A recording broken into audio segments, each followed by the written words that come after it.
Hey, Tim, so are you doing some last-minute shopping before the weekend? Well, actually, I'm looking for supplies to put together 72-hour kits for each member of my family. 72-hour kit? What's that? Basically, a 72-hour kit contains emergency supplies you would need to sustain yourself for 3 days in case of emergency, like an earthquake. An earthquake? We haven't had an earthquake in years. Well, you never know. You have to be prepared. Hey, if earthquakes don't get you, it could be a flood, hurricane, snowstorm, power outage, fire, alien attack. Alien attack? Well, you never know. Think of any situation in which you might find yourself without the basic necessities of life, including shelter, food, water, for over a period of time.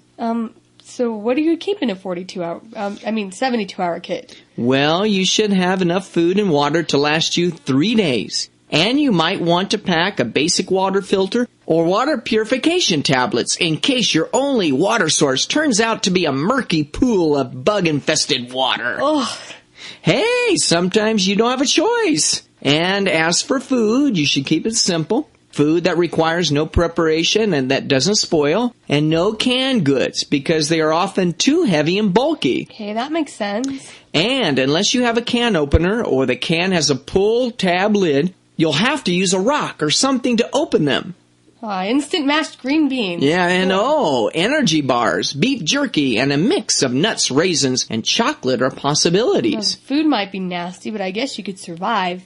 Barely. Well, the food doesn't have to taste bad. Just select things that are easy to prepare. And you might want to include some basic comfort foods, like a couple of candy bars. Then you have to decide on the type of shelter you might need. A hotel sounds nice. Yeah, but that's really not an option. The reality is that you might have to evacuate to a shelter, possibly with hundreds or thousands of other people. That doesn't sound very fun. Everyone packed together like sardines in a can, unsanitary conditions, disease. Now you're sounding paranoid. But if a shelter isn't available, you might be completely on your own. So I always pack an emergency sleeping bag or a small, lightweight tent in the event I have to survive on the street or in a park. Oh, wow. And among other things, you should pack a flashlight, portable radio, extra batteries, a small first aid kit, personal items like a toothbrush or toothpaste. Having a change of clothing is also important. What about money? I have a credit card.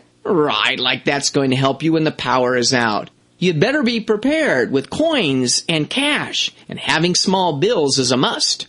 So, what do you do to communicate with other family members in case you get separated? Oh, in that case, I always pack two-way radios to communicate with the group. You can never depend on cell phones. Okay. Plus, you should decide on a meeting point in case your family gets separated. Well, that sounds like a detailed plan, definitely. Oh, that's not all. You never know what weather conditions you might encounter. So, packing a rain poncho, a jacket, and something to start a fire with could be very useful.